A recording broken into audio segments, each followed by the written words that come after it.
The scream tore through the Hartley house before the sun had even finished rising. Serafina dropped the basket of wet linen she was carrying and ran toward the sound, her bare feet slapping against the cold stone floor of the hallway. Her heart pounded so hard she could feel it in her throat. She rounded the corner into the kitchen and found her stepmother, Margaret, standing over a shattered porcelain bowl, her face twisted with fury. "You," Margaret snapped, pointing a trembling finger at Serafina. "Look what you have done." Serafina stared at the broken bowl on the floor. She had not touched it. She had not even been in the kitchen in the last hour, but there was no point saying so. There never was. "I am sorry," Serafina said quietly, already kneeling to gather the pieces before they could cut anyone's feet. "Sorry does not fix a bowl that belonged to my grandmother," Margaret said.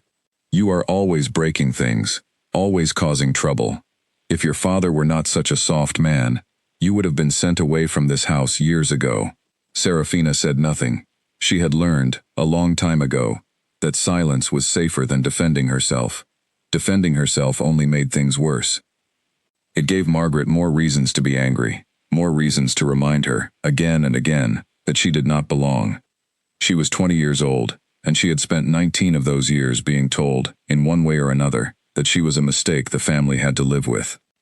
Her mother had died giving birth to her. Her father, Edmund Hartley, a respected elder in the Ashwood pack, had remarried within 2 years to a widow named Margaret, who came with a daughter of her own. That daughter was Isabel. Isabel was everything Serafina was not. She was beautiful in the way that made people stop and stare, with golden hair that caught the light, and eyes the color of a clear summer sky. She was charming, graceful, and adored by everyone in the pack. From the moment Margaret moved into the Hartley house, it became clear that there would be 2 kinds of daughters living under that roof, the cherished one, and the one who was merely tolerated. Serafina picked up the last shard of porcelain and stood, her fingers stinging from a small cut she had not noticed until now. A thin line of blood traced across her palm. "Clean yourself up before you touch anything else," Margaret said, already turning away, already forgetting the matter, as if it had never happened. "Isabel needs her breakfast prepared. The Alpha King's convoy could arrive any day now, and this house must be spotless before he does." There it was again, the Alpha King. For the past 3 weeks, the entire pack territory had spoken of nothing else. King Cale Ashbourne, ruler of the Northern Kingdom and one of the most powerful alphas to walk the land in a generation, was traveling through the smaller packs in search of a mate. It was an old tradition, one that had not been observed by a reigning king in nearly 50 years. A personal journey, not a summons, not a decree, but a king choosing to see with his own eyes the packs under his protection, and perhaps, if fate allowed it, to find among them the woman meant to stand beside him. Every family with an unmarried daughter had spent weeks preparing, but no family in Ashwood had prepared quite like the Hartleys, because no family believed quite so certainly that the king's eyes would land on their daughter, Isabel. Serafina wrapped a cloth around her cut palm and went back to her work, because that was what she always did. She swept the floors. She fed the chickens. She mended torn dresses that were never her own. She was, in every sense that mattered to this family, a servant who happened to share their name. And yet, somewhere beneath the years of being overlooked, something in her had never quite given up. She still watched the sunrise every morning from the small window of her room in the back of the house, and for a few private minutes, she let herself imagine a life that was different from this one. She did not dream of kings or crowns. She dreamed simply of being seen, truly seen, by someone, anyone, who did not look through her as though she were made of glass. By midday, the house was in a frenzy. Word had come that the king's convoy had been spotted at the edge of the territory, moving faster than expected. They would arrive before nightfall. Margaret's voice rang through every room, sharp and constant, directing servants to polish silver, arrange flowers, and prepare the finest guest chambers. Isabel sat in front of a mirror for nearly 3 hours, while a hired stylist worked on her hair, weaving pale ribbons through golden curls, until she looked, as her mother declared with pride, like a painting come to life. Serafina was given a different set of instructions. "You will stay in the back of the house," her father told her, not unkindly, but firmly, the way one might speak to a servant they wish to keep out of sight. Edmund Hartley was not a cruel man by nature, but he was a weak one, and weakness in the face of Margaret's ambition had long ago become its own kind of cruelty. There is no need for you to be present when the king arrives. It would only be confusing for the guests. Confusing. As if her very existence needed an explanation. Yes, father, Serafina said, because there was nothing else to say. She spent the afternoon in the garden behind the house, pulling weeds from the vegetable beds, her hands sinking into the cool soil. It was the one place in the entire estate where she felt something close to peace. The garden did not care who she was or was not. It simply grew, season after season, indifferent to the politics of the house that owned it. She was so absorbed in her work that she did not hear the horses. It was not until a shadow fell across the row of carrots she was tending that she looked up, startled, and found herself staring into the face of a stranger. He was tall, taller than any man she had ever seen, with dark hair that fell just above sharp, storm-gray eyes. He wore simple traveling clothes, plain compared to what she would have expected of royalty, but there was something about the way he stood, an unmistakable presence that seemed to fill the entire garden, that told her immediately this was no ordinary traveler. "I am sorry to intrude," the stranger said, his voice low and steady. "I seem to have wandered from the front of the house. The gates were open, and I heard someone working back here." Serafina scrambled to her feet, brushing dirt from her hands, painfully aware of how she must look. Hair loose and tangled, an old dress stained with garden soil, nothing at all like the polished young women who were surely waiting inside for whoever this man was. "You are not intruding," she said. "The garden gate is always left open. Are you lost? The main house is just past those trees." He studied her for a long moment, his gray eyes moving over her face with an intensity that made her stomach flutter in a way she did not understand. "What is your name?" he asked. The question caught her off guard. No one asked her that. People in this house rarely used her name at all, referring to her instead as the girl or Edmund's daughter, said with a tone that made it clear which daughter they did not mean. "Serafina," she said. "And you are?" A flicker of something crossed his face, surprise perhaps, or amusement, though she could not be certain which. Most people who came to this estate already knew who lived within it, and they certainly did not need to ask a stranger for his name in return. "Cale," he said simply. She nodded, still not thinking much of it. There were many men named Cale in the territory. She gestured toward the path that curved around the side of the house. "If you are here for the arrival of the Alpha King, you should hurry. I hear his convoy is close. My family has been preparing all week." "Has it?" Cale asked, and there was something almost like restrained laughter in his voice. "Yes. My sister has been getting ready since dawn. She is going to be presented to him." Serafina said this plainly, without bitterness, the way one might state a simple fact of weather. It was not that she did not feel the sting of being left out. She did, in a quiet, familiar way that she had grown used to carrying, but she had learned not to let it show. "And you?" Cale asked. "Will you be presented as well?" Serafina almost laughed. "No, I will be here, in the garden, most likely. That is where I am needed." Something shifted in Cale's expression, something she could not read, something that looked almost like quiet anger, though it was gone as quickly as it appeared. "That seems like a great loss for the king," he said. Serafina tilted her head, confused by the strange comment. "I do not think a king would notice one way or another." "You would be surprised," Cale said, "what a king notices." Before she could ask what he meant, the sound of horns echoed from the front of the estate, the formal announcement that the royal convoy had reached the gates. Serafina's eyes widened. "That is the king's arrival signal," she said, suddenly anxious. "You should go, quickly, or you will miss greeting him with the rest of the guests." Cale looked at her for one more long moment, something unreadable passing behind his gray eyes, and then he inclined his head toward her, a small, respectful gesture that seemed strangely out of place coming from a simple traveler. "Thank you, Serafina," he said.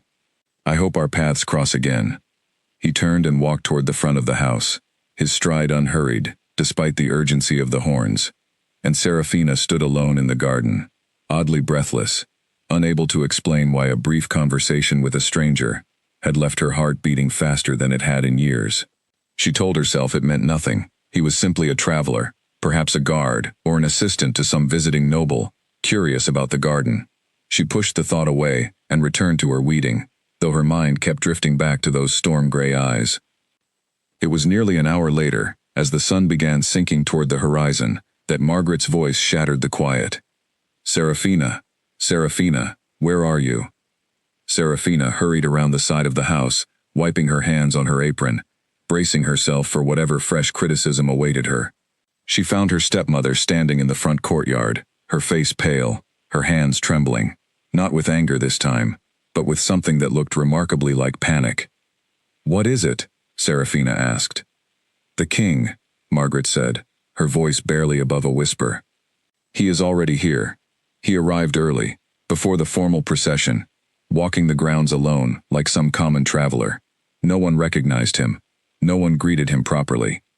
Margaret's eyes darted toward Serafina with sudden sharp suspicion. "Where have you been?" Serafina felt the blood drain from her face as the pieces slid into place, one after another, with terrible clarity. The dark hair, the storm-gray eyes, the quiet, unmistakable authority in his voice. The way he had asked for her name as though it mattered. "In the garden," Serafina said slowly, her voice barely steady. "I spoke with a man in the garden." Margaret's face went white, then red, then a color Serafina had never seen before. "You spoke with him?" Margaret's voice rose to a near shriek. "You spoke with the Alpha King of the Northern Kingdom, dressed like that, covered in dirt, and you said nothing to anyone?" "I did not know it was him," Serafina protested. "He did not tell me who he was. He only gave his name as Cale." "His name is Cale Ashbourne," Margaret hissed. "Did that not occur to you? Did you think a common traveler would simply wander onto our estate on the very day the king himself was expected?"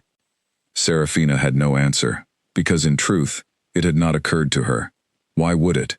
No one had ever taught her to expect that a king might speak to her, might ask her name, might look at her the way Cale had looked at her, as though she were the only person in the garden worth seeing. From inside the house came the sound of Isabel's voice, high and anxious, asking what was happening, why everyone was rushing about, why the formal greeting had not gone as planned. Margaret grabbed Serafina by the wrist, her grip tight and painful. "Go inside, change your clothes, wash the dirt from your hands. And when the formal welcoming feast begins tonight, you will stay in the kitchen, out of sight, and you will not breathe a word of this conversation to anyone. Do you understand me?" "Yes," Serafina whispered, though something inside her, something small and new and unfamiliar, quietly wondered why she should have to hide at all. That evening, the great hall of the Hartley estate was transformed. Candles lined every table, their warm light glowing against polished silver and crystal glasses borrowed from 3 different households to make the display grand enough for a king. Musicians played softly in the corner. Isabel, dressed in a gown of pale blue silk that matched her eyes, moved through the room like a vision, greeting guests with practiced grace, her laughter light and musical. Serafina watched it all from the doorway of the kitchen, a tray of water pitchers balanced in her hands, exactly where her stepmother had ordered her to remain. She was dressed in a plain gray servant's uniform, her hair pulled back tightly, utterly unremarkable among the staff moving quietly through the feast. King Cale Ashbourne sat at the head of the long table, and even seated among nobles and dignitaries, he seemed to command the entire room simply by existing within it. He wore formal robes now, dark blue trimmed with silver, and a heavy chain of office rested across his shoulders.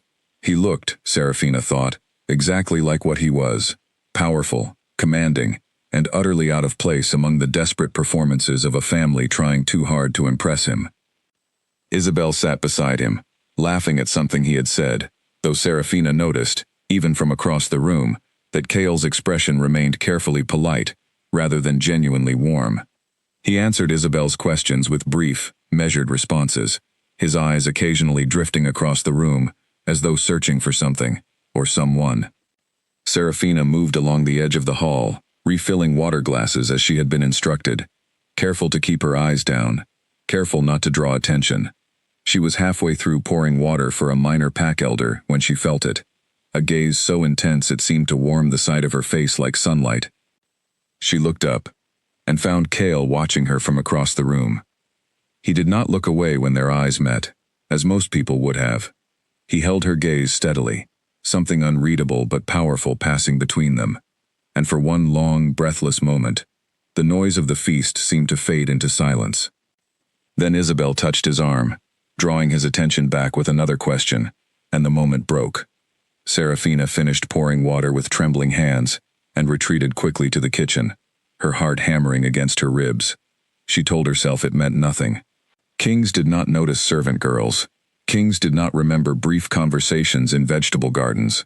Whatever she thought she had seen in his eyes was surely nothing more than her own foolish imagination, desperate for a moment of significance in a life that had none.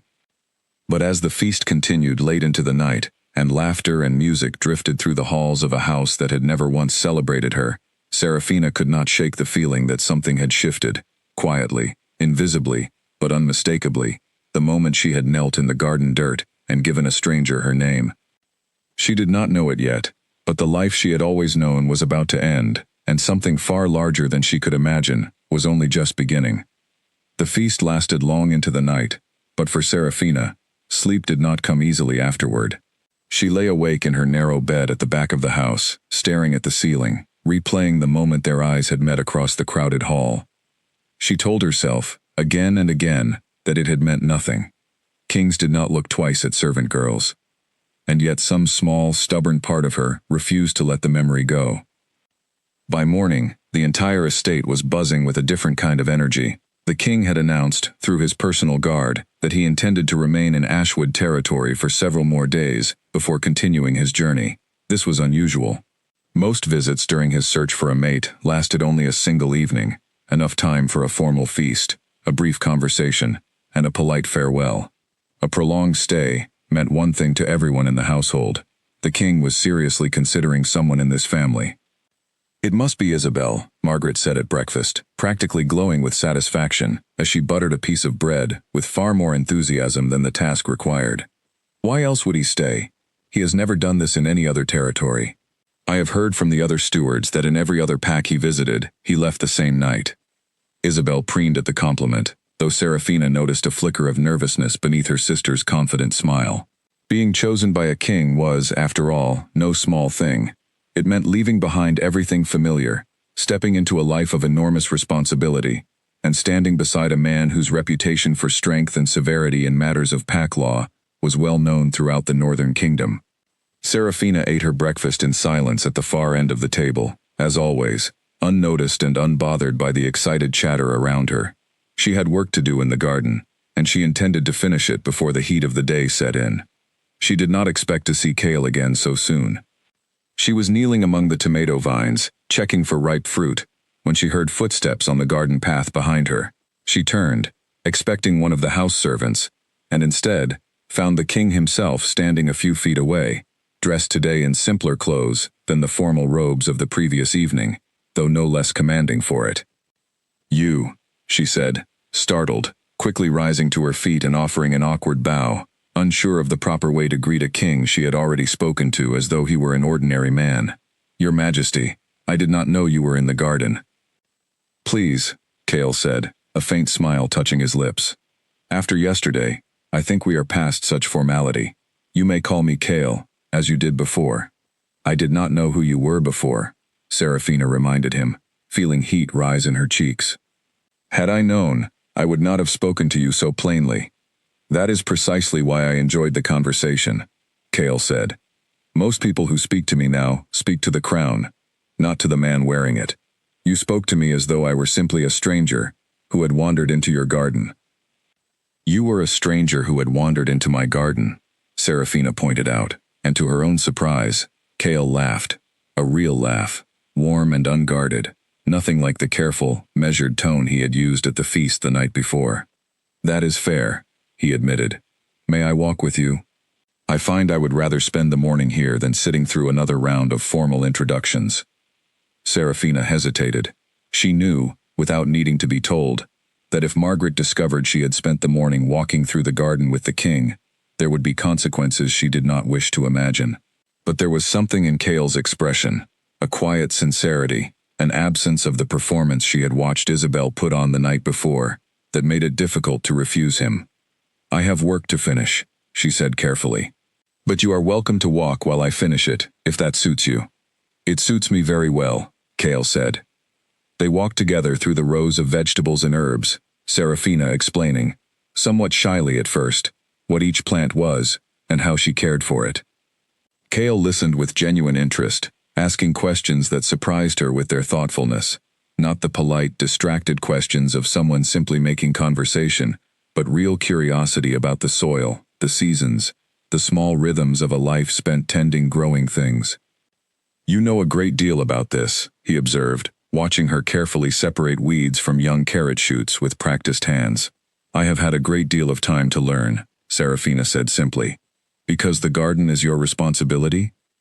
Because the garden is where I am useful, Serafina corrected, and though she said it without self-pity, without any apparent bitterness at all, Kale's expression darkened slightly, as though he had heard something in those words that troubled him deeply. Tell me about your family, he said. Serafina glanced up at him, surprised by the request. There is not much to tell. My father is Edmund Hartley, an elder of this pack. My mother died when I was born. My father remarried, and my stepmother brought a daughter of her own, my sister, Isabel, whom I believe you met at length last night. I met her, Kale confirmed, his tone giving nothing away. She is very beautiful. Something in Serafina's chest tightened, though she was not certain why. Yes, everyone says so. And you? Kale asked. What do people say about you? Serafina was quiet for a long moment, her hands stilling among the carrot shoots. They do not say much about me at all, she finally admitted. I think, most days, they forget I am here. Kale's jaw tightened, a flash of something fierce and protective crossing his gray eyes, before he carefully smoothed his expression once more. That seems difficult to believe, he said quietly. You are not the kind of person one forgets. Serafina did not know how to respond to that. No one had ever said anything like it to her before, and she found herself blinking back an unexpected sting of emotion, unsure whether it came from surprise, gratitude, or something else entirely, that she did not yet have a name for. Before she could find the words to reply, a sharp voice cut through the quiet morning air. Your Majesty. Margaret came hurrying down the garden path, her face flushed with alarm, and barely restrained frustration, Isabel trailing behind her in a beautifully arranged morning dress that had clearly been chosen with great care. Your Majesty, forgive us. We did not realize you had wandered this far from the main house, Margaret said, offering a deep, elaborate bow. Isabel has prepared a lovely breakfast in the East Garden. The roses are in full bloom there, far more pleasant than these vegetable beds. Please, allow us to escort you.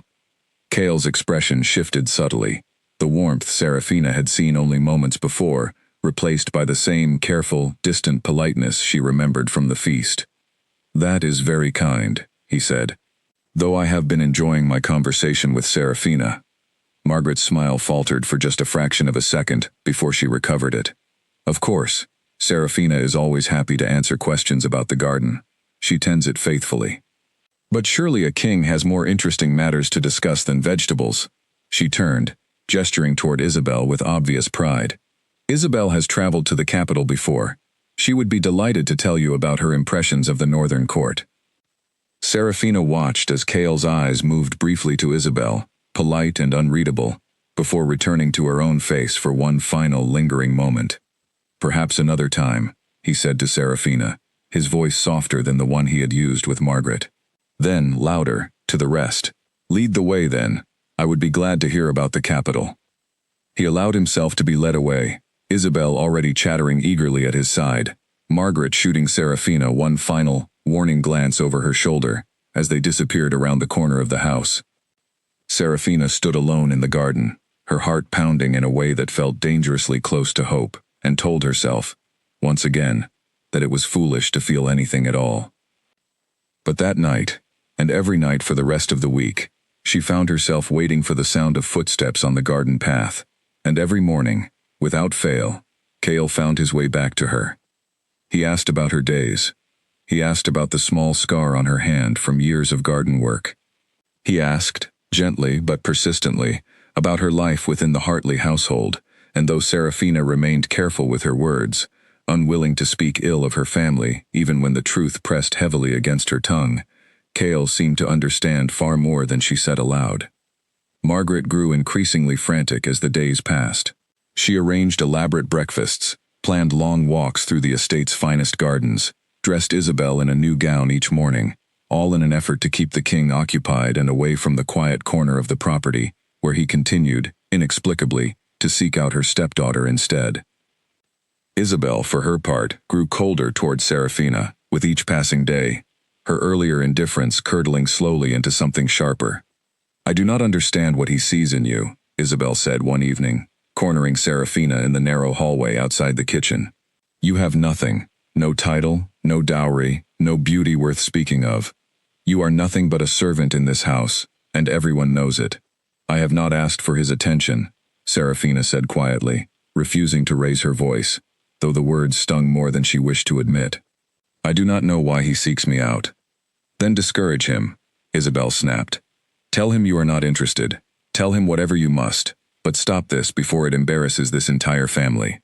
Serafina wanted, more than anything, to explain that she had done nothing to encourage the king's attention, that she had, in fact, tried several times to redirect their conversations toward Isabel, only for Cale to gently but firmly steer the subject back to Serafina herself. But she knew, from long experience, that explanations rarely mattered in this house.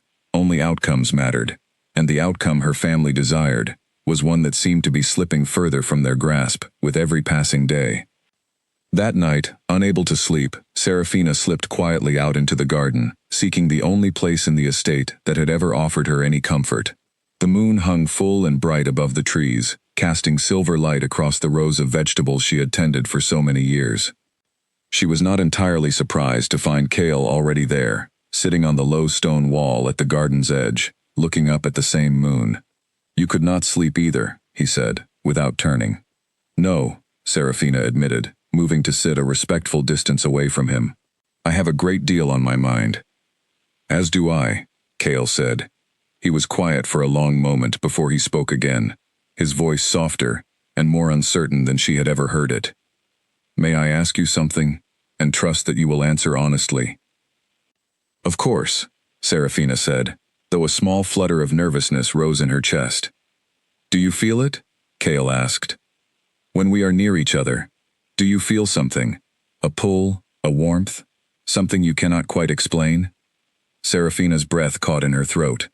She had felt it, every single day since that first conversation in the garden, a strange, magnetic awareness of him whenever he was near, a warmth that spread through her chest whenever their eyes met, a feeling she had told herself, over and over, was simply foolish imagination. "I feel something," she admitted quietly. "I did not know what to call it." Cale turned to look at her then, his gray eyes intense in the moonlight, filled with something that looked almost like wonder.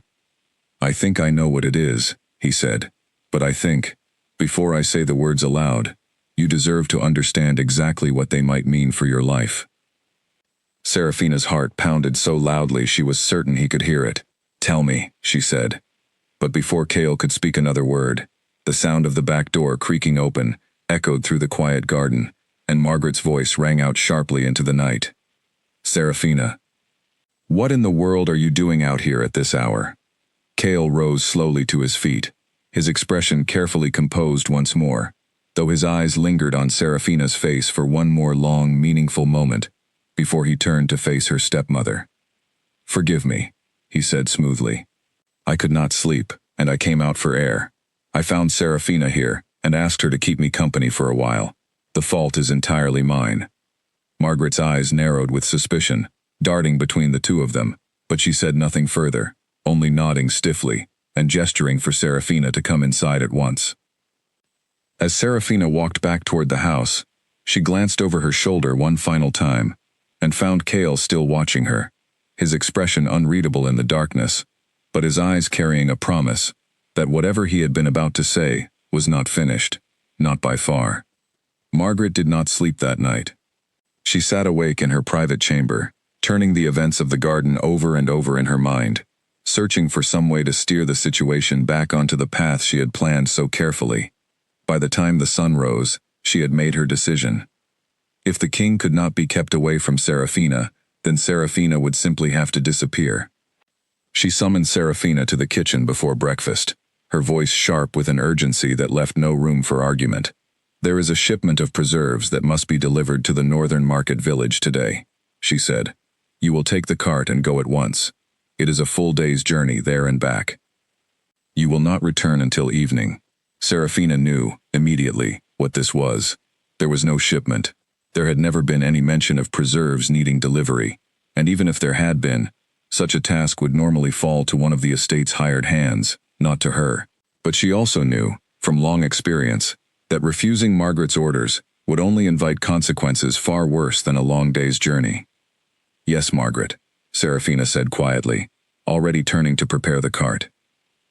She left before Cale had even risen for the morning, and though she told herself it did not matter, that whatever he had been about to say in the garden the night before could wait, a small, persistent ache settled in her chest as the cart rolled away from the estate and the house disappeared behind the trees. The journey to the market village was long and tiring, made more difficult by roads still muddy from recent rain. Serafina delivered the crates of preserves to a bewildered shopkeeper who insisted he had ordered no such thing, and after a confusing and frustrating exchange, she was forced to load the crates back onto the cart and begin the long journey home, arriving well after dark, exhausted and covered in road dust. She expected the house to be quiet by the time she returned. Instead, she found it in an uproar. "Where have you been?" Isabel demanded, meeting her at the door with an expression Serafina could not quite read, somewhere between fury and desperation. "He has been asking about you all day. He refused to attend the afternoon gathering my mother arranged. He would not even come to dinner. He simply sat in the garden, waiting." Serafina's heart lurched. "Waiting for what?" "For you, obviously," Isabel snapped, though there was less venom in her voice than usual, replaced instead by something that sounded almost like exhaustion. "My mother sent you away on purpose, and it has done nothing but make things worse. He has not looked at me. Not once. Not all day. The way he looks at you." Serafina did not know what to say. She had spent the entire day exhausted, dusty, and increasingly certain that Margaret's scheme had succeeded, that Cale had simply moved on, occupied his day with Isabel, and forgotten the strange, unfinished conversation from the night before. She found him in the garden exactly where Isabel said he would be, sitting on the same low stone wall, though now surrounded by darkness broken only by a single lantern he must have carried out with him. He rose the moment he saw her, relief washing visibly across his face. "You are back," he said, closing the distance between them with quick, purposeful steps. "I was told you left before dawn on some errand. I waited all day." "I am sorry," Serafina said, though she was not entirely certain what she was apologizing for. "It was a task my stepmother assigned me. It could not be avoided." Something in Cale's expression shifted, understanding dawning slowly across his features, followed quickly by a flash of quiet anger. "She sent you away," he said, not quite a question. Serafina did not answer, but her silence was answer enough. Cale exhaled slowly, running a hand through his dark hair, clearly working to master some strong emotion before he spoke again.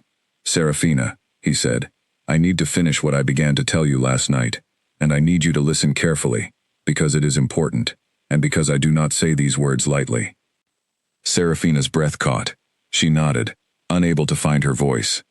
"There is a bond," Cale began, his gray eyes locked on hers with an intensity that made it impossible to look away, "that exists between certain wolves, a fated bond, rare and undeniable, that connects two people meant to walk through life together, as mates. It is not something that can be forced or chosen. It simply exists, or it does not." "I have heard stories," Serafina said quietly. "My father spoke of it once, long ago, though he said such bonds are rare even among alphas." "They are exceedingly rare," Cale agreed. "I did not expect, when I began this journey through the Northern Territories, to find one at all.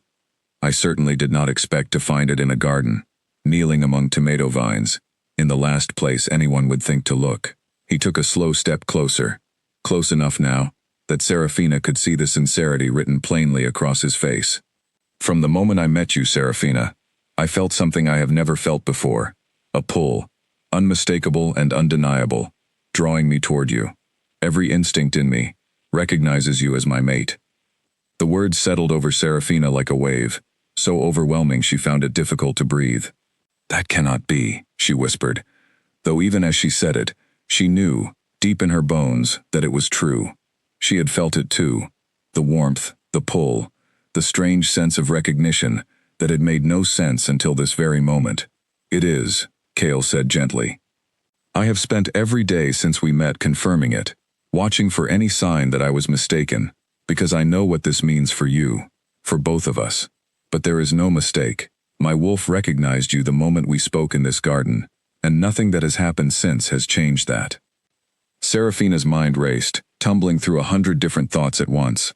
A king, a fated mate, a future so far beyond anything she had ever allowed herself to imagine that she did not know how to hold the shape of it in her mind. "Why me?" she asked, her voice barely above a whisper. "I am no one. I have nothing to offer a king. My own family barely acknowledges that I exist." Cale's expression turned fierce, protective, and something in his gray eyes burned with a quiet, controlled anger that Serafina had not seen from him before. "That," he said firmly, "is exactly why it should be you. Not despite what your family has done to you, but because of who you have remained in spite of it. I have watched you these past days, Serafina. I have watched you work without complaint, endure unkindness without bitterness, and carry yourself with a quiet strength that no gown or title could ever create. That is not nothing, that is everything." Tears rose unbidden in Serafina's eyes, and she found herself unable to speak, overwhelmed by the sudden, dizzying sense that everything she had believed about her place in the world might have been wrong all along. "I do not know what to say," she finally managed. "You do not need to say anything tonight," Cale said gently. "I only wanted you to understand the truth of what exists between us, so that whatever comes next, you enter it with clear eyes and full knowledge, not confusion." He reached out, hesitating only a moment before gently taking her hand in his own, his touch warm and steady. "But I will tell you this, I did not come to this territory intending to fall in love with anyone. I came out of duty, expecting to find a suitable match among the daughters of the pack elders, nothing more. I did not expect to find someone who made me feel, for the first time in my life, that I had finally found where I belonged." Serafina looked down at their joined hands, her heart pounding so hard, she was certain he must be able to feel it through her fingertips. "My family will never accept this," she said quietly. "My stepmother has spent this entire visit trying to keep us apart. She will not allow it easily." "Your stepmother's approval is not required," Cale said, a note of steel entering his voice. "Mate bonds are recognized under the oldest laws of our kind, laws that supersede family wishes, social standing, or ambition. If this bond is real, and I believe with everything in me that it is, then no one, not your stepmother, not your father, not the entire pack council, has the power to stand against it." For the first time in longer than she could remember, Serafina allowed herself to imagine a future that was entirely her own, not shaped by what her family needed from her, not defined by what she could be useful for, but built instead on something real, something chosen, something that saw her, fully and completely, for exactly who she was. "I am frightened," she admitted softly. "So am I," Cale said, surprising her with his honesty. "This is not a small thing, for either of us, but I would rather face that fear beside you than spend my life wondering what might have been." They stood together in the quiet garden for a long time after that, saying little, simply existing in the strange, fragile wonder of a truth neither of them had expected to find. And though Serafina knew, with growing certainty, that the coming days would bring conflict, anger, and resistance from every corner of her family, she found, for the first time in her life, that she was not afraid to face it. Because for the first time in her life, she was no longer facing anything alone. The following morning, Cale requested a formal audience with Edmund Hartley, insisting that Serafina be present as well.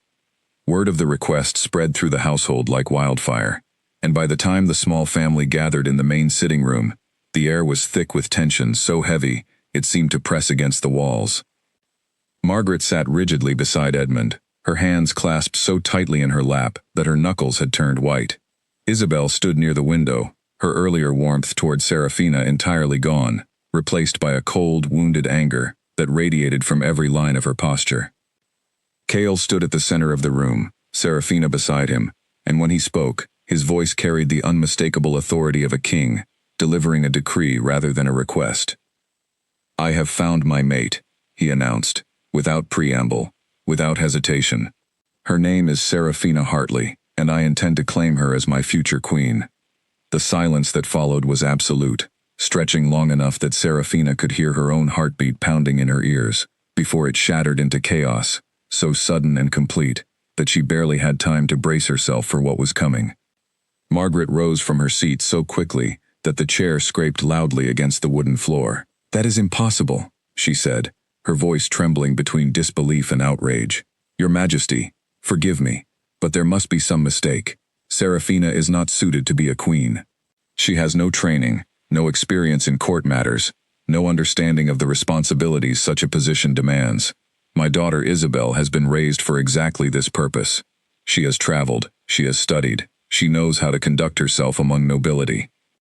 "This is not a matter of training or preparation," Kale said calmly, though there was an edge of steel beneath his composed tone. "This is a matter of a fated bond, recognized by the oldest laws governing wolves of our kind. Such bonds are not chosen for convenience or ambition. They simply exist, and mine exists with Serafina." "A bond," Margaret repeated, her voice rising with disbelief. "How can you be certain of such a thing after only a handful of days? Perhaps you are simply confused, Your Majesty. Perhaps what you feel is nothing more than curiosity, or pity for a girl who has always struggled to find her place in this family." Serafina flinched at the word struggled, spoken so casually, as though her years of quiet suffering were nothing more than an inconvenient personality trait, rather than the direct result of how she had been treated. Kale's jaw tightened, and when he spoke again, his voice had dropped into something colder, sharper, unmistakably a king, addressing a subject rather than a man, conversing with an acquaintance. "I have been an alpha since I was 17 years old," he said. "I know the difference between curiosity and a mate bond better than anyone in this room. I did not come here to debate the matter. I came here to inform this family of my intention, as a matter of respect, though I want to be clear that my decision does not require your approval." Edmund Hartley, who had remained silent throughout the exchange, finally cleared his throat, his expression pained and uncertain. "Your Majesty, please understand our surprise. Serafina has always been a quiet girl, kept largely to household duties. We simply never imagined—" "That she was capable of more than servant's work?" Kale finished, his gray eyes flashing with barely restrained anger. "I have spent the past several days in her company, Edmund. I have seen her intelligence, her patience, her strength of character. I do not think the failure here lies with Serafina's capabilities. I think it lies with a family that never bothered to look closely enough to notice them."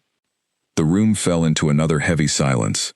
Isabel, who had remained near the window throughout the exchange, finally spoke, her voice tight, with a hurt that seemed to surprise even her. "What about me?" she asked. "Everyone prepared for this." "I prepared for this. I was told my entire life that I would be the one to make a match worthy of this family's name, and now you are telling me that all of it, everything I worked toward, means nothing?" Kale's expression softened slightly, though his resolve did not waver. "Isabel, you are a lovely and accomplished young woman, and I have no doubt you will find happiness with someone deeply deserving of you. But a mate bond is not something that can be redirected based on preparation or expectation. What exists between Serafina and me is not a choice I am making over you. It is simply the truth of what I feel." Isabel's eyes filled with tears, and for a brief moment, Serafina felt a pang of genuine sympathy for her sister, whose entire sense of identity had been built around being the chosen one, the beautiful one, the daughter worth celebrating. To have that identity challenged so suddenly, and by the very sister she had spent years overlooking, must have been its own kind of painful reckoning. But sympathy did not last long against what came next. "This is her doing," Isabel said suddenly, whirling toward Serafina with an accusation sharp enough to cut. "She must have done something, said something to manipulate you, to make you believe there was some bond between you. She has always been jealous of the attention I receive. This is exactly the kind of thing she would do."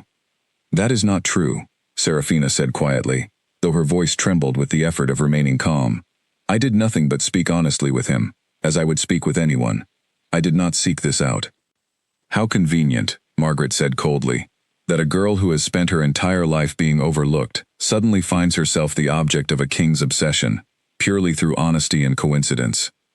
That is enough, Cale said, his voice cutting through the room with unmistakable authority, silencing every other voice immediately. I will not stand here and listen to accusations against my mate. Serafina has done nothing but exist honestly, in a household that has treated her honesty as an inconvenience for years. I have eyes, and I have spent enough time in this house to see clearly what kind of treatment she has endured. Margaret's face went pale, and for the first time since the conversation began, she seemed to understand the true weight of what was happening, that this was not a matter she could argue her way out of, not a decision she could influence through charm or persistence, but a truth already settled, immovable, backed by both ancient law and a king's unwavering conviction. What happens now? Edmund asked quietly, some of the fight visibly draining out of him. Now, Cale said, Serafina will return with me to the Northern Kingdom, where she will be formally presented to the court and prepared for her role as queen. I understand this is a great deal to absorb in a short time, and I do not wish to cause unnecessary hardship for this family, but I will not delay the bond any longer than necessary, and I will not permit any further attempts to interfere with it. Serafina looked around the room at the family she had grown up with, her father, whose weakness had allowed years of unkindness to go unchecked, her stepmother, whose ambition had shaped every corner of this household around Isabel's success, her sister, whose grief over lost opportunity was real, even if her accusations were unfair. She had spent her entire life waiting for this family to see her, to value her, to make room for her within the story of who they were. She understood now, standing in the center of that room, with Cale's steady presence beside her, that such recognition would never come from people who had chosen, deliberately and repeatedly, not to give it. I would like to gather my belongings, Serafina said quietly, surprising herself with how steady her voice sounded. Cale turned to her immediately, his expression softening. Take whatever time you need. As Serafina turned to leave the room, Margaret's voice followed her, sharp and desperate. You cannot simply walk away from this family. Whatever happens, you will always be a Hartley. Do not forget where you came from. Serafina paused in the doorway, considering the words for a long moment, before she finally turned back, meeting her stepmother's eyes with a calm she had never quite managed before. I have not forgotten, she said quietly. I remember every year of it. I simply no longer intend to let it define what comes next. She walked away without waiting for a response, her heart pounding, her hands trembling, but her steps steady and sure, carrying her toward a future that, for the first time in her life, felt entirely her own. Serafina's small room held little worth packing, a few plain dresses, a hairbrush with a cracked handle, a wooden box containing the only possession she had left of her mother, a simple silver locket, its chain thin and worn from years of handling. She held the locket in her palm for a long moment, before fastening it around her neck, a small piece of the past she intended to carry into whatever future awaited her. She had barely finished gathering her few belongings when a soft knock sounded at her door. She expected Cale, or perhaps a servant sent to help her prepare for the journey. Instead, she found Isabel standing in the hallway, her arms wrapped tightly around herself, her earlier fury replaced by something quieter and more uncertain. May I come in? Isabel asked. Serafina hesitated, then stepped aside to let her sister enter the small room, watching as Isabel's eyes swept over the sparse furnishings, with an expression Serafina could not quite read. I did not know your room looked like this, Isabel said quietly, and there was something in her voice, surprise, perhaps, or the first stirrings of understanding, that Serafina had never heard from her before. There was never a reason for you to see it, Serafina said simply, folding the last of her dresses into a small traveling bag. Isabel was quiet for a long moment, twisting her hands together in a nervous gesture Serafina had never seen her display before.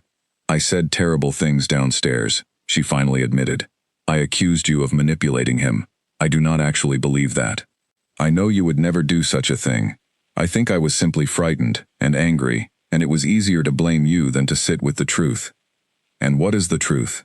Serafina asked, not unkindly, though she made no move to soften the question. Isabel's eyes filled with tears, And for the first time since they were children, Serafina saw something genuinely vulnerable cross her sister's face. The truth is that I have spent my entire life being told I was the important one, the special one, the daughter worth investing in. I built my whole sense of who I am around that idea, and watching him choose you instead, someone I never once considered a rival, because I never thought of you as anyone worth competing against, it made me realize how much of my identity was built on comparisons I never even had to try very hard to win. Serafina set down the dress she had been folding, studying her sister's face carefully. There was real pain there, real confusion, and though it did not erase years of unkindness, it felt, for the first time, honest, in a way their relationship had rarely been. I am sorry, Isabel continued, her voice breaking slightly. Not just for today, for all of it. For every time I let my mother's treatment of you go unquestioned. For every time I accepted the extra attention, the finer dresses, the invitations you never received, without ever once wondering whether it was fair. I told myself it was simply how things were.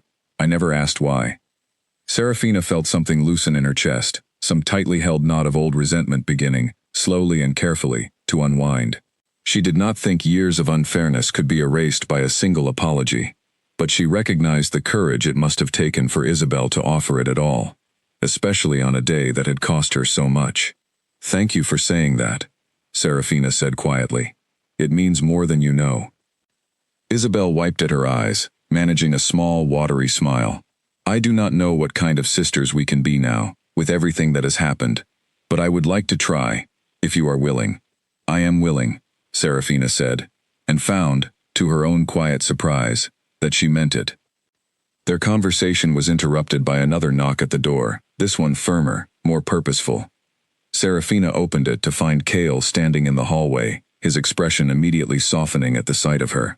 The carriage is ready whenever you are, he said gently. Then, noticing Isabel standing near the window, he added, with careful diplomacy, I hope I am not interrupting. You are not, Isabel said, straightening and offering Cale a small, genuine smile, the first sincere expression Serafina had seen from her all day. I was simply saying goodbye to my sister. Please take care of her, Your Majesty. She deserves far more kindness than this family ever managed to give her. Cale inclined his head respectfully. I intend to spend the rest of my life making certain of exactly that. As Isabel left the room, pausing only to squeeze Serafina's hand briefly, before disappearing down the hallway, Serafina felt the weight of the day finally beginning to settle over her. Not entirely the crushing burden she might have expected, but something lighter, tinged with cautious hope.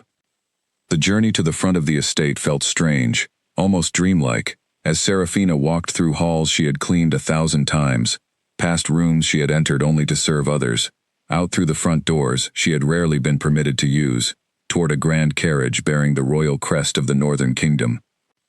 Edmund Hartley waited near the carriage, his expression a complicated mixture of guilt and reluctant pride. He approached Serafina slowly, clearing his throat several times before he finally spoke. I have not been the father you deserved, he said quietly, his eyes unable to quite meet hers. I told myself, for years, that keeping the peace in this house was more important than fighting for fairness. I see now how much that cost you. I am sorry, Serafina. I hope, someday, you might find it in yourself to forgive me. Serafina studied her father's face for a long moment, searching for the anger she expected to feel, the resentment that had simmered quietly beneath years of neglect. She found, instead, a strange and unexpected sense of peace. I do not know if I can forgive everything all at once, she said honestly, but I do not intend to carry bitterness with me into whatever comes next. I hope, in time, we might find a way to build something better than what we had. Edmund nodded, his eyes glistening, and though he said nothing further, the small, grateful nod he offered spoke volumes about a relationship that might, someday, find its way toward healing. Margaret was nowhere to be seen, having retreated to her chambers sometime after the confrontation, apparently unwilling to witness Serafina's departure. Serafina found, somewhat to her own surprise, that she did not particularly mind her stepmother's absence. Some relationships, she was beginning to understand, could not be mended through a single conversation, and perhaps some did not need to be. As Cale helped her into the carriage, his hand warm and steady around hers, Serafina took one final look at the house, that had shaped so much of her life. The garden where everything had changed. The windows of the small room she had called her own for 20 years. The front steps she had scrubbed more times than she could count. She felt, watching it grow smaller as the carriage pulled away, not the grief she might have expected, but something closer to release. The quiet, cautious beginning of a life finally chosen for herself, rather than dictated by everyone else's expectations. Cale sat beside her, watching her carefully, his expression full of quiet understanding. "Are you all right?" he asked softly. Serafina considered the question honestly before answering. "I think," she said slowly, "that for the first time in a very long while, I actually am." Cale reached over, gently taking her hand in his, and together they rode toward the Northern Kingdom, toward a future neither of them could fully predict, but one that both of them, for entirely different reasons, had never wanted more. The journey to the Northern Kingdom took nearly a week, winding through mountain passes and quiet forest roads that grew increasingly unfamiliar the further they traveled from everything Serafina had ever known. She spent much of the journey watching the changing landscape from the carriage window, her mind caught somewhere between excitement and quiet apprehension. Cale was patient with her uncertainty, never pushing her to share more than she wished, content instead to fill the long hours with easy conversation about his kingdom, his people, and the responsibilities that awaited her as his future queen. He spoke of the court with an honesty she appreciated, not painting it as some effortless paradise, but describing instead the genuine challenges of leadership, the careful balance required to govern fairly, and the weight of expectation that came with the crown. "There will be those at court who question this match," he told her one evening, as their carriage stopped for the night at a quiet inn along the mountain road. "Fated bonds are respected under our laws, but not everyone respects tradition equally, especially among the older noble families, who value political alliance over ancient custom."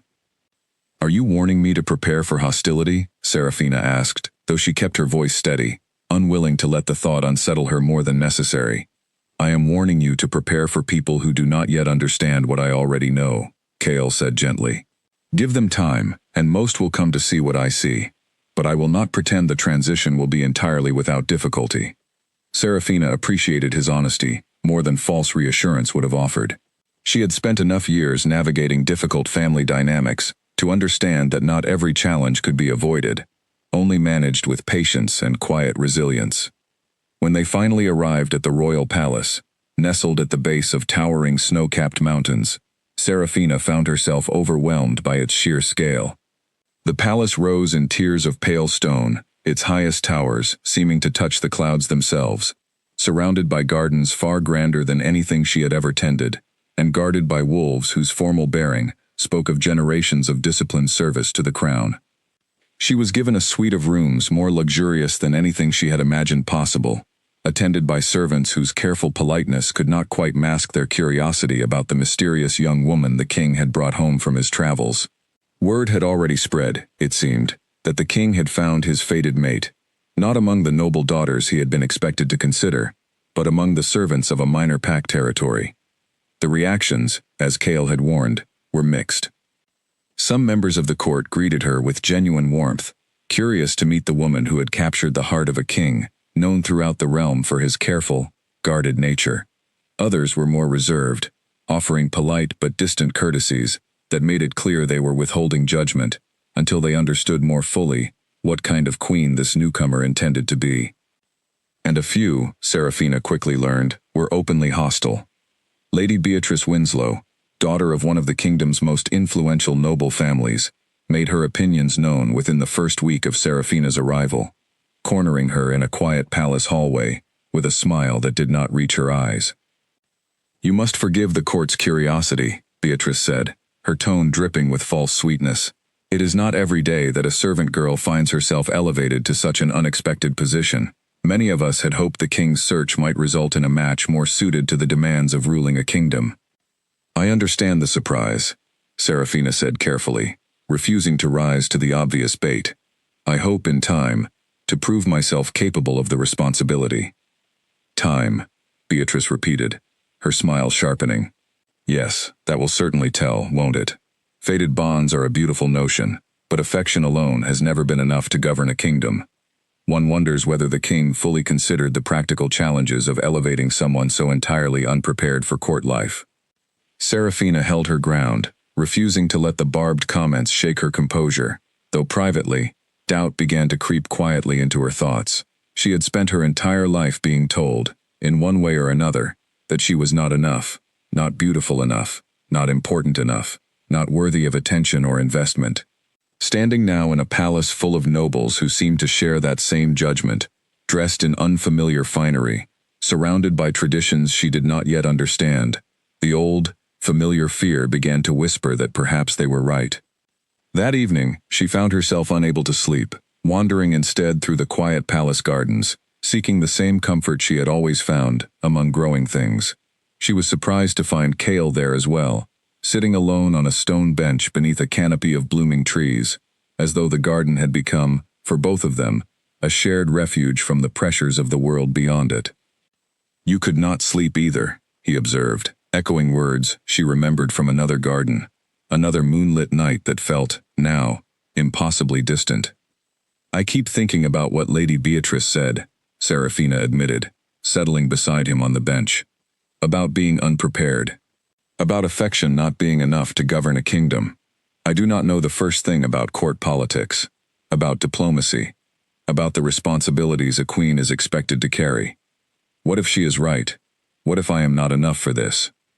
Kale turned to face her fully, his gray eyes serious and unwavering. "Do you remember what I told you, that first night in your garden, about what drew me to you?" Serafina nodded silently. "It was not your knowledge of court politics," Kale continued. "It was your honesty, your patience, your quiet strength in the face of years of unfairness. Those are not small things, Serafina. Those are precisely the qualities a good ruler needs, the ability to see people clearly, to treat them with fairness, even when it is not required of you, to endure hardship without losing yourself in bitterness. Court politics can be learned, diplomacy can be taught. But the character you already carry cannot be manufactured through years of noble upbringing. It is simply who you are." "Lady Beatrice does not see it that way," Serafina said quietly. "Lady Beatrice sees a threat to the position she once hoped to occupy herself," Kale said, his tone turning slightly wry. "Her family has spent years positioning her as a potential match for me. Her hostility says far more about her disappointment than it does about your worthiness."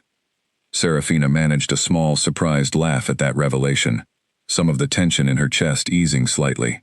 "That does explain a great deal. There will be others like her," Kale warned gently. "Not everyone's resistance will stem from personal disappointment. Some will genuinely worry about tradition, about precedent, about what it means for a kingdom to be led by someone who did not come from noble birth.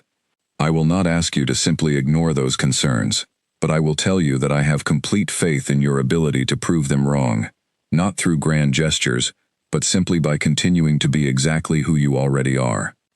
Serafina leaned into him slightly, grateful for the warmth of his presence beside her, the steady certainty in his voice that seemed to push back against the doubts that had been creeping through her thoughts all evening. "I do not want to disappoint you," she said softly. "You could never disappoint me," Kale said, turning to face her fully, one hand coming up to gently brush a strand of hair from her face. "Serafina, I have watched kings and queens throughout this kingdom's history struggle with the weight of leadership. Some were born to nobility and never learned true humility. Others came from privilege and never learned genuine compassion. You already carry both of those qualities, forged through years of hardship that I wish, more than anything, you had never been forced to endure. But that hardship did not break you. It shaped you into exactly the kind of person this kingdom needs, standing beside its throne." Serafina felt tears rise unbidden in her eyes, though these were different from the tears of pain and exhaustion she had grown so used to over the years. These felt like something closer to relief, the slow, careful unwinding of doubts that had followed her for far too long. "Thank you," she whispered. Kale pressed a gentle kiss to her forehead, his arms wrapping around her in a quiet, steady embrace. "You do not need to thank me for speaking the truth," he said softly. "You only need to believe it, in time, for yourself." They sat together in the quiet garden long into the night, And though Serafina knew the challenges awaiting her at court would not disappear simply because of one conversation, she felt, for the first time since arriving at the palace, a renewed sense of quiet determination settling over her uncertainty. She had survived years of being overlooked, dismissed, and undervalued by people who should have cherished her. She would not allow the whispers of a hostile court to convince her that she did not belong in the life she had finally, rightfully, claimed for herself. In the weeks that followed, Serafina threw herself into learning everything she could about the kingdom she was preparing to help govern. She rose early each morning to study with Master Nathaniel, an elderly scholar who had served as tutor to 3 generations of the royal family, working through histories of the kingdom's founding, the delicate web of alliances between the northern pacts, and the careful language of diplomacy that would serve her well in the court she was slowly learning to navigate. She also began spending time with the palace healers, drawn by a genuine curiosity about the herbal remedies they prepared, many of which reminded her of the plants she had once tended so carefully in the Hartley garden. She found, to her quiet delight, that her years of hands-on knowledge about growing things translated surprisingly well into understanding the medicinal properties of various herbs, and the head healer, a warm and patient woman named Grace, quickly became one of the first genuine friends Serafina made within the palace walls. "You have good instincts," Grace told her one afternoon, watching Serafina carefully identify a rare mountain herb from a basket of freshly gathered plants. "Most nobles who visit this workshop cannot tell one leaf from another. You clearly spent real time with growing things." "I spent most of my life in a garden," Serafina admitted.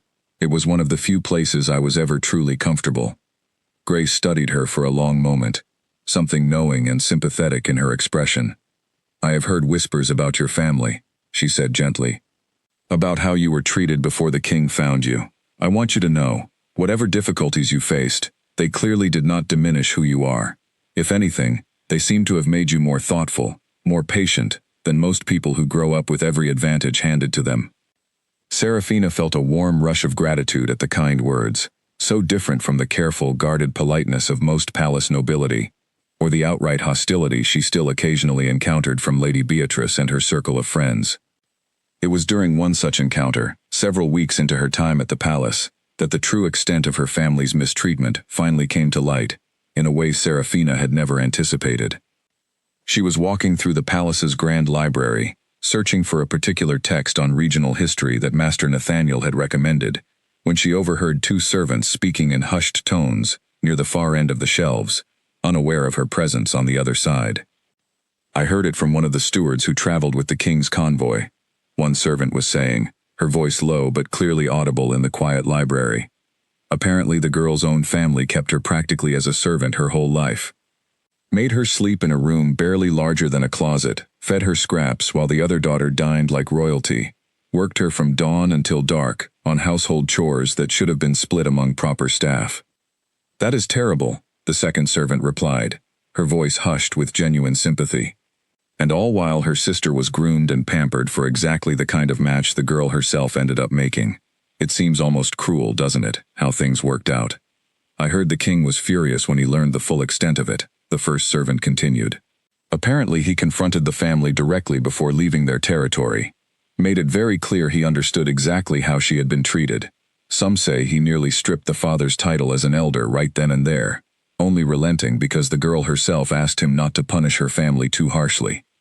Serafina stood frozen behind the shelves, her heart pounding, overwhelmed by the strange sensation of hearing her own painful history spoken aloud by strangers, who had no idea she was standing close enough to hear every word.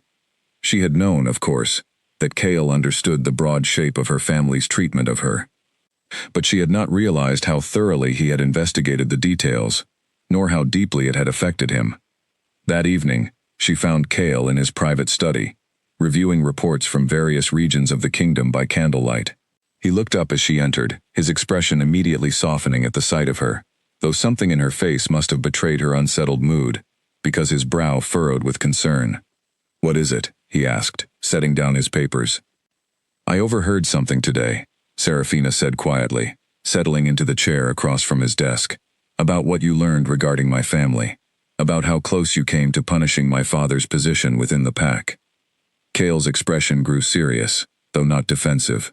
I did make inquiries, he admitted. After we left your family's estate, I spoke privately with several members of your household staff, servants who had witnessed years of how you were treated. What I learned troubled me deeply, Serafina. Not merely favoritism between siblings, which occurs in many families, but a sustained pattern of neglect and mistreatment that no child should have endured. Why did you not tell me? Serafina asked, though she was not certain whether the question came from hurt or simply curiosity. Because I did not want to burden you with my anger on top of everything else you were already carrying, Cale said honestly. You had just left the only home you had ever known, stepped into an entirely unfamiliar life, and I did not wish to add the weight of my own fury to that transition. But I want you to know, Serafina, that I take what happened to you very seriously. It was not simply unfairness. It was a failure of duty that your father, in particular, allowed to continue for years, when he had every ability to prevent it. Serafina considered his words carefully, feeling the familiar ache of old wounds stirring beneath the surface. I asked you not to punish him too severely, she said quietly. Do you understand why? I have my suspicions, Cale said gently. Tell me. Because bitterness has never made me feel better, Serafina said slowly, working through the thought as she spoke it aloud for the first time. I spent years being angry, in quiet, private ways, about how I was treated. It never changed anything. It only made the unfairness feel heavier to carry. I would rather build something new, something better, than spend my energy demanding punishment for what cannot be undone. Cale rose from his desk and came around to kneel beside her chair, taking her hands gently in his own, his gray eyes filled with an admiration so profound it left her momentarily breathless. That, he said softly, is exactly the kind of wisdom this kingdom needs. Not weakness, Serafina. I want to be clear that choosing grace is not the same as accepting mistreatment, but the ability to hold people accountable while still choosing to build rather than destroy, that is a rare and valuable strength. Does that mean you will honor my request? Serafina asked. I already have, Cale said. I sent a formal decree to your father's territory shortly after we arrived at the palace. He retains his position as elder, though I made it unmistakably clear that any future mistreatment of anyone under his care, family or otherwise, will result in immediate and severe consequences. I also arranged for regular inspections of the pack's welfare practices, to ensure no other child within that territory suffers as you did. Serafina felt tears rise in her eyes once more, moved by the careful balance Cale had struck between respecting her wishes and ensuring genuine accountability. Thank you, she whispered. You do not need to thank me, Cale said, gently squeezing her hands. I would move mountains for you, Serafina, if you asked it of me. Ensuring a measure of justice for what you endured is the very least I could offer. As the weeks continued to pass, word of the true circumstances of Serafina's upbringing spread quietly through the palace, and something shifted in how the court regarded her. The hostility of nobles like Lady Beatrice, while not entirely extinguished, softened considerably, as more people came to understand the resilience it had taken for Serafina to arrive at this point in her life. Several courtiers who had initially kept their distance began seeking her out with genuine curiosity, impressed by the quiet strength she carried, the careful thoughtfulness with which she approached every new challenge presented to her. Even Lady Beatrice, though she never quite warmed into genuine friendliness, found her sharp comments growing noticeably less frequent, as though some grudging respect had begun to temper her earlier resentment. Serafina, for her part, began to feel something she had rarely experienced in her 20 years of life, the quiet, growing confidence of someone who was slowly beginning to understand her own worth, not because anyone had finally granted her permission to feel valuable, but because she was learning, day by day, to recognize that value within herself. As the formal announcement of the royal engagement approached, the palace began preparations for an event unlike anything Serafina had ever witnessed, a grand gathering that would introduce her officially to representatives from every pact territory within the Northern Kingdom, along with dignitaries from several neighboring realms. It was, Cale explained, both a celebration and a test, an opportunity for the kingdom's most influential figures to form their own judgments about the woman who would someday rule beside him. Lady Beatrice's family, it seemed, had not entirely abandoned their ambitions. Serafina learned of the plot almost by accident, through Grace, who arrived at her chambers one evening, with an unusually troubled expression on her normally cheerful face. "I do not know if I should be telling you this," Grace said, wringing her hands nervously as she closed the door behind her. "But I overheard something in the healer's workshop today that I believe you need to know." "Tell me," Serafina said, setting aside the book she had been reading. Lady Beatrice's mother came to the workshop seeking a particular herb, one used occasionally in calming remedies but which, in larger quantities, can cause severe dizziness and confusion, Grace explained, her voice low with concern. She claimed it was for a family member's nerves, but something about her manner struck me as strange. I did further checking after she left, and I discovered that a servant in Lady Beatrice's household purchased a similar quantity of the same herb from a market vendor just yesterday. Serafina's stomach twisted with unease. "You think they intend to use it against me somehow?" "I cannot be certain," Grace admitted. "But given the timing, so close to the formal announcement ceremony, I felt you deserved to know, so you could take whatever precautions seemed wise." Serafina thanked Grace for her honesty and spent the rest of the evening considering how best to handle the troubling information. She did not wish to make baseless accusations against a powerful noble family without clear evidence, but she also could not simply ignore a credible warning about a potential threat to the ceremony. She brought the matter to Cale that night, watching his expression darken with each detail she shared. "This is a serious accusation," he said carefully, though his tone made clear he did not doubt Grace's honesty. "If Lady Beatrice's family is planning something against you at the ceremony, we need proof before we act. Otherwise we risk creating a political crisis based on suspicion alone." "What do you suggest?" Serafina asked. Cale considered the question for a long moment, before a slow, thoughtful expression crossed his face. "I suggest we allow whatever plan they have devised to unfold, but under careful observation, so that whatever they intend becomes undeniable, rather than merely suspected." The plan they devised together was simple but effective. Grace would keep careful watch over any food or drink prepared specifically for Serafina during the ceremony, while several of the palace's most trusted guards would maintain close but unobtrusive observation of Lady Beatrice and her mother throughout the event. The night of the formal announcement arrived with all the grandeur Serafina had anticipated. The palace's great hall had been transformed into a breathtaking display of northern elegance, silver and deep blue banners hanging from soaring ceilings, tables laden with elaborate dishes prepared by the finest cooks in the kingdom, and hundreds of guests gathered from every corner of the realm to witness the formal recognition of the king's chosen mate. Serafina wore a gown of deep sapphire blue, chosen carefully to complement, rather than compete with the natural elegance Cale had insisted she already possessed. Her hair was styled simply but beautifully, and around her neck hung her mother's silver locket, a small piece of her past carried proudly into this new chapter of her life. The ceremony itself proceeded with careful formality, Cale presenting her to the assembled dignitaries with words that left little room for doubt about the depth of his conviction. Serafina felt the weight of hundreds of eyes upon her, but found, to her own quiet surprise, that she no longer felt the crushing anxiety she might have expected weeks earlier. She had spent enough time studying, preparing, and slowly building genuine confidence that she was able to meet the gathered crowd with calm, steady composure. It was during the formal reception that followed the ceremony that Lady Beatrice made her move. Serafina noticed the noblewoman approaching with a glass of wine in each hand, her smile warm and welcoming, in a way that immediately raised Serafina's suspicions. "A toast," Lady Beatrice said sweetly, offering one of the glasses toward Serafina.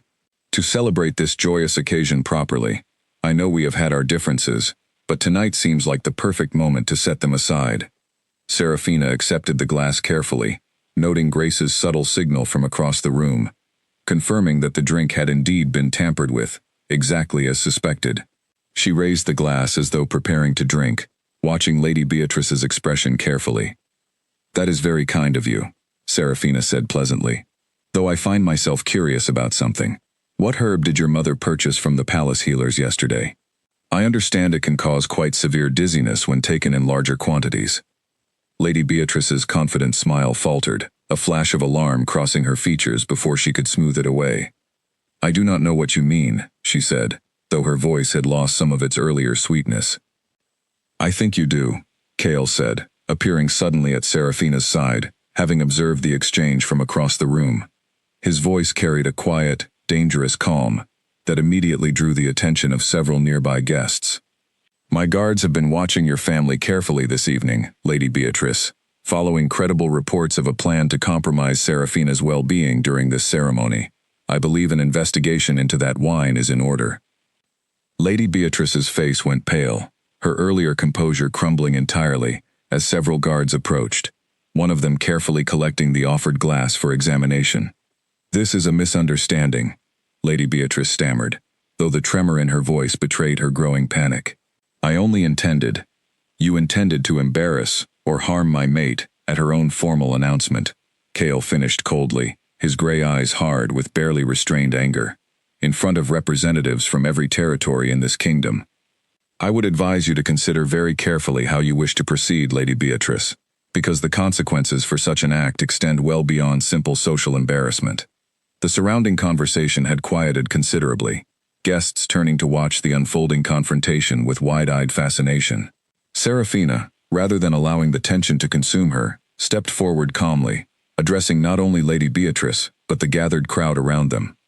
"I understand this transition has been difficult for many at court to accept," she said, her voice steady and clear enough to carry across the quiet hall. "I did not arrive here through noble birth, at years of careful preparation. I arrived here through a bond I did not choose, but have come to cherish deeply. I understand the uncertainty that creates for those who value tradition and precedent." She turned to look directly at Lady Beatrice, her expression firm but not unkind. "But I will not be intimidated out of a place I have every right to occupy. I have spent my entire life being underestimated, dismissed, and treated as though I did not matter. I did not travel this far, endure this much, simply to be pushed aside by someone unwilling to accept that the future does not always unfold according to expectation." A murmur of surprised approval rippled through the gathered crowd, and Serafina noticed several nobles nodding thoughtfully, clearly impressed by the calm dignity with which she had handled the confrontation. Cale turned to the guards still holding the collected wine glass. "See that this is properly tested, and prepare a formal report for the Pack Council," he instructed. Then, turning back to Lady Beatrice, his voice carrying the full authority of his position, he added, "Your family's conduct tonight will be reviewed accordingly. I would suggest you use whatever time remains before that review to consider whether continued hostility toward your future queen serves any purpose beyond your own eventual ruin." Lady Beatrice, thoroughly humiliated and clearly aware that any further protest would only worsen her situation, offered a stiff, reluctant bow before retreating quickly from the hall, her mother following close behind with an expression of barely contained panic. The remainder of the evening continued with considerably less drama, though the incident had clearly shifted something within the gathered court's perception of Serafina. Where many had previously regarded her with cautious curiosity or outright skepticism, she now noticed genuine respect in the eyes of those who approached her throughout the rest of the reception, impressed by the calm strength with which she had handled a genuine threat to her safety and standing. Later that night, as the last of the guests departed and the great hall finally fell quiet, Cale found Serafina standing alone near one of the tall windows, gazing out at the moonlit gardens below. "You handled that remarkably well," he said, coming to stand beside her. "I have had a great deal of practice remaining calm in difficult situations," Serafina said, a faint, wry smile touching her lips, though I admit, my heart was pounding rather fiercely beneath all that composure. Cale wrapped an arm gently around her shoulders, drawing her close against his side. "I could not have been prouder of you tonight," he said softly, "watching you stand before the entire court, refusing to be diminished by someone determined to see you fail, reminded me exactly why I recognized you as my mate, the very first moment we met." Serafina leaned into his warmth, watching the moonlight shimmer across the garden below, and felt, for the first time since arriving at the palace, a genuine and unshakable sense that she truly belonged, exactly where she now stood. In the days following the formal announcement, news of the confrontation with Lady Beatrice spread quickly through every corner of the kingdom, carried along trade routes and messenger networks, until it reached even the distant territory Serafina had once called home. She learned, through a carefully worded letter from Isabel, that the story had become something of a local legend in Ashwood, told and retold, with growing admiration for the quiet servant girl who had stood her ground before an entire royal court. Isabel's letters had become a regular and welcome part of Serafina's new life, arriving every few weeks with updates about life back in the Pack territory.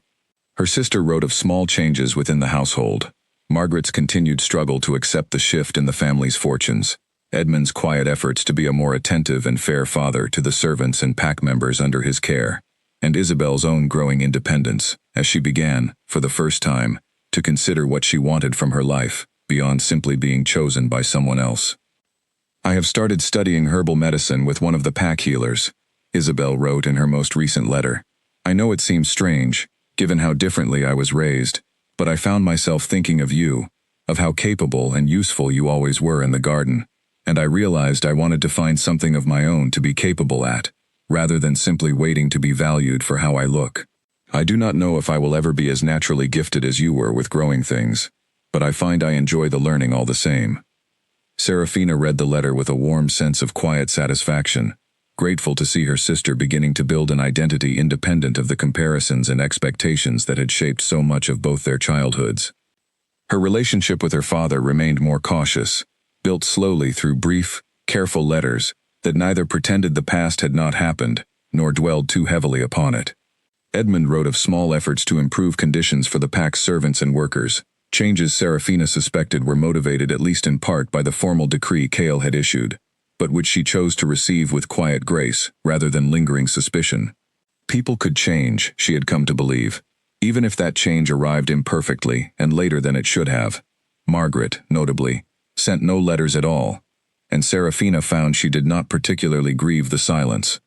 Some relationships, she was learning, simply could not be rebuilt, and there was a certain peace in accepting that truth rather than exhausting herself chasing reconciliation that might never come.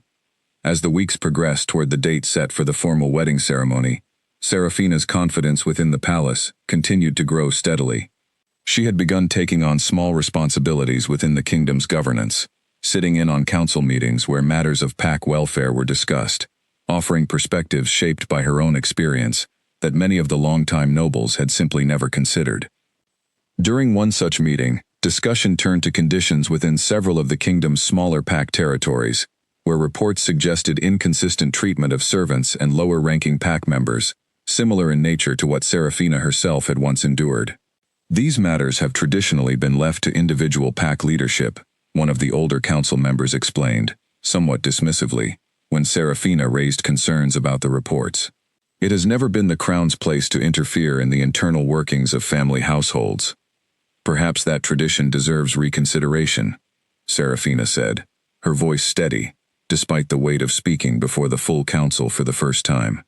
"I understand the value of respecting individual Pack autonomy, but I also know, from personal experience, what can happen when that autonomy is used to justify genuine mistreatment, simply because no formal oversight exists to prevent it." The room fell quiet, several council members exchanging thoughtful glances, clearly recognizing the personal weight behind her words. Cale, seated at the head of the council table, allowed the silence to stretch for a long moment before speaking. "I believe Serafina raises a valid concern," he said. "Perhaps it is time we establish a more formal system of welfare inspections across all Pack territories, not to undermine individual leadership, but to ensure that basic standards of fair treatment are maintained consistently throughout the kingdom." The proposal sparked lengthy discussion, but by the meeting's end, the council had agreed to establish exactly such a system, with Serafina herself invited to help shape its guidelines, drawing directly from her own understanding of what genuine oversight and protection might have meant for a child in her former circumstances. Walking out of the council chamber that afternoon, Serafina felt a profound sense of purpose settling over her, different from anything she had experienced during her years in the Hartley household. For the first time in her life, her difficult past was being transformed into something meaningful, not simply a source of private pain, but a foundation for genuine, lasting change that might spare other children the years of quiet suffering she herself had endured. "You did something remarkable in there," Cale said, catching up to her in the quiet hallway outside the council chamber. "I only spoke honestly about what I know," Serafina said, though she could not entirely hide the quiet pride in her voice. "That honesty is precisely what this kingdom has needed for a very long time," Cale said, taking her hand gently in his own. "I have sat through countless council meetings over the years, listening to endless debates about policy and tradition, I have rarely witnessed a single voice shift the entire direction of a conversation as thoroughly as you did today. Serafina squeezed his hand, grateful beyond words for a partner who valued her perspective, not despite her difficult past, but precisely because of the wisdom and empathy it had given her. As the wedding day drew nearer, the palace buzzed with preparations far grander than anything Serafina had witnessed even during the formal announcement ceremony. Dressmakers worked tirelessly on her wedding gown, a masterpiece of pale silver silk, embroidered with delicate patterns of northern flowers. Chefs prepared elaborate menus meant to showcase dishes from every territory within the kingdom, a symbolic gesture of unity that Serafina had specifically requested, wanting her wedding to represent not merely royal grandeur, but genuine connection across every corner of the realm she would soon help govern. She invited her father and Isabel to attend, along with several of the household servants who had shown her genuine kindness over the years, despite Margaret's disapproval. She did not extend an invitation to her stepmother, a decision that weighed on her conscience only briefly, before settling into quiet peace. Some boundaries, she had come to understand, were necessary for genuine healing, even when they came with their own quiet sadness. The night before the ceremony, Serafina found herself once again in the palace gardens, seeking the familiar comfort of growing things, as she processed the enormity of what awaited her the following day. She was not entirely surprised when Cale found her there, as he so often did, drawn by the same quiet magnetism that had first brought them together in a vegetable garden countless miles away. "Nervous?" he asked, settling beside her on their familiar stone bench. "A little," Serafina admitted. "Not about you. Never about you. But about everything this new life will demand of me. Going forward, being queen is not simply a title. It is a lifetime of responsibility, of representing not just myself, but an entire kingdom's hope for fair and thoughtful leadership. You have already proven, time and again, that you are capable of carrying that responsibility," Cale said gently. "Not through perfection, Serafina, but through genuine care, honest effort, and a willingness to keep learning and growing. That is all any of us can truly offer, whether we are born to a crown or find our way to one through unexpected paths." Serafina leaned her head against his shoulder, watching the stars scattered brilliantly across the northern sky, feeling the weight of years of hardship finally settling into something that resembled genuine peace. "Thank you," she said softly, "for seeing me, that very first day in the garden, when no one else in my life ever truly had." Cale pressed a gentle kiss to the top of her head, his arms tightening around her with quiet, unwavering devotion. "Thank you," he replied, "for teaching me what it truly means to find someone worth building an entire life around, not because of what they could offer me, but simply because of who they already were." They sat together beneath the northern stars for a long while, quiet and content, two people who had each, in their own way, found exactly what they had never known they were searching for. The morning of the wedding arrived bright and clear, sunlight spilling across the northern mountains in brilliant golden streams that seemed, to Serafina, like the world itself offering its quiet blessing on the day ahead. She woke early, unable to sleep any longer, her heart caught somewhere between nervous anticipation and profound gratitude for the strange, winding path that had carried her from a lonely garden in Ashwood to this moment. Grace helped her dress, carefully lacing the silver silk gown that had taken weeks to complete, its delicate embroidery catching the morning light with every small movement. Isabel arrived shortly after, dressed in a gown of soft lavender, her eyes bright with genuine excitement as she helped arrange the final details of Serafina's hair. "You look beautiful," Isabel said, meeting her sister's eyes in the mirror, with a warmth that would have seemed impossible mere months earlier. "I mean that, Serafina. Not simply as a polite thing to say on your wedding day, but truly. You look like exactly what you are, a woman who has earned every bit of happiness now coming to her." Serafina reached back to squeeze her sister's hand, moved by how far their relationship had traveled since that difficult morning in the Hartley household. "Thank you for being here," she said softly. "It means more than you know." "I would not have missed this for anything," Isabel said, "watching you find this life, this love. After everything you endured, it has taught me more about genuine strength and grace than anything else I have witnessed in my entire life." Edmund waited outside her chambers, dressed formally for the occasion, his expression a careful mixture of pride and lingering guilt that Serafina had come to understand would likely never fully disappear. He offered his arm silently as she emerged, and together, they walked toward the palace's grand ceremonial hall, where hundreds of guests from across the kingdom had gathered to witness the union. "I know I cannot undo the years I failed you," Edmund said quietly, as they walked slowly through the palace corridors. "But I want you to know how proud I am, watching the woman you have become despite everything. I only wish I had recognized your worth sooner, without needing a king's intervention to open my eyes." Serafina considered his words carefully, feeling the familiar weight of old hurt mingling now with something gentler, something closer to acceptance.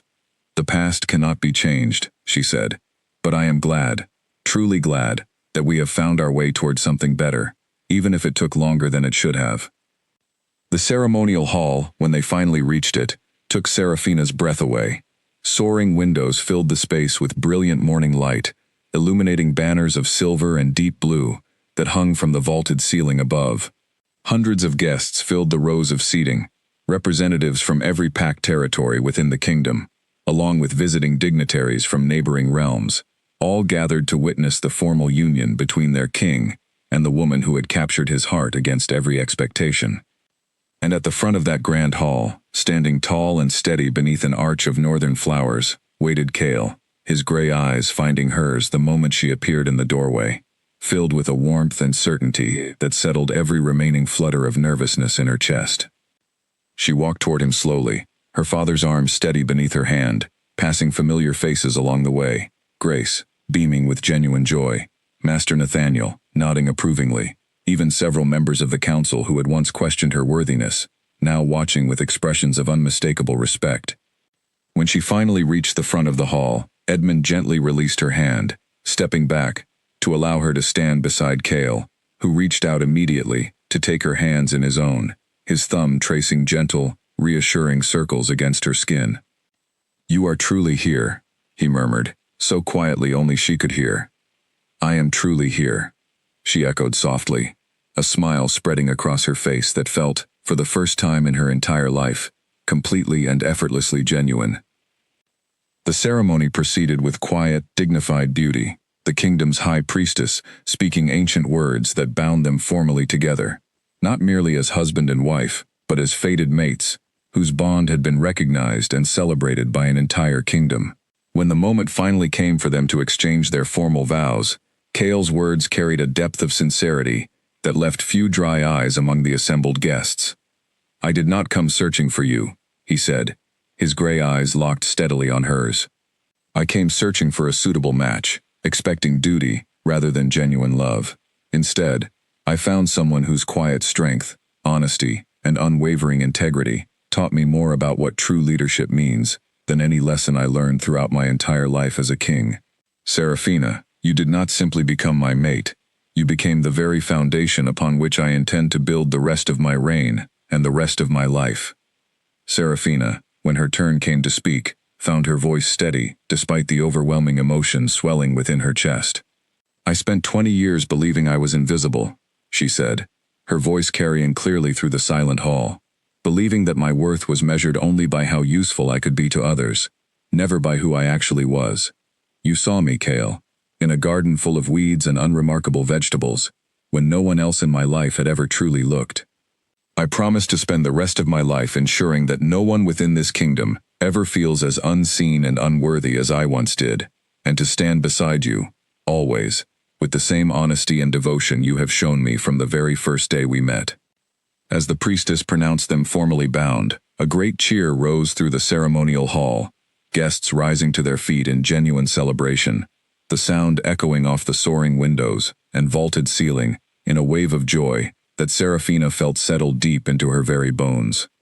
Cale pulled her close, and as their lips met in a gentle, promising kiss, Serafina felt every remaining shadow of her old life finally, completely dissolve, replaced by a future built not on the family that had once forgotten her, but on the love, respect, and genuine partnership she had found through the most unexpected of circumstances. The celebration that followed lasted long into the evening, music and laughter filling the palace grounds, as guests from every corner of the kingdom mingled freely, sharing food and stories beneath strings of glowing lanterns.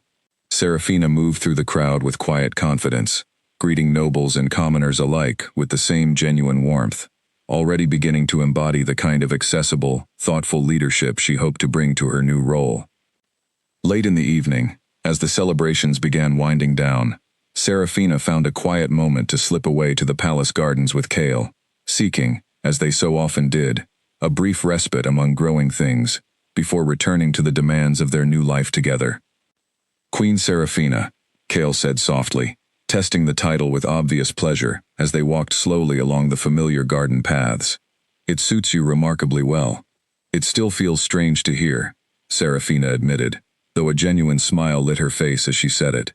"I spent so many years being told, in every possible way, that I did not matter. It will take time to fully believe that I now stand at the very center of an entire kingdom's future." "Take all the time you need," Kale said gently, drawing her close against his side. "But know this, Serafina, you have always mattered. Every single day of your life, whether your family recognized it or not. I simply had the great fortune of finally being the one to notice." Serafina leaned into him, watching the stars emerge one by one across the darkening northern sky, thinking of the frightened, overlooked girl who had once knelt among tomato vines in a quiet garden, never imagining the life that awaited her. She thought of her sister, finding her own path toward independence and purpose. She thought of her father, slowly learning the weight of accountability he had avoided for far too long. She thought, briefly and without lingering bitterness, of her stepmother, whose absence from this joyful day no longer carried the power to wound her as it once might have. And she thought, most of all, of the man beside her, whose steady presence had transformed not merely her circumstances, but her entire understanding of her own worth. The forsaken daughter her own family had forgotten had become a queen, not through magic, not through mere chance, but through the simple, powerful truth that somewhere in the world, there was always someone capable of seeing exactly what others had carelessly overlooked. And as Serafina stood beneath the northern stars, crowned not only in title, but in genuine, hard-won happiness, she understood, at last, that she had never truly been forsaken at all. She had simply been waiting for the right person to finally, truly see her.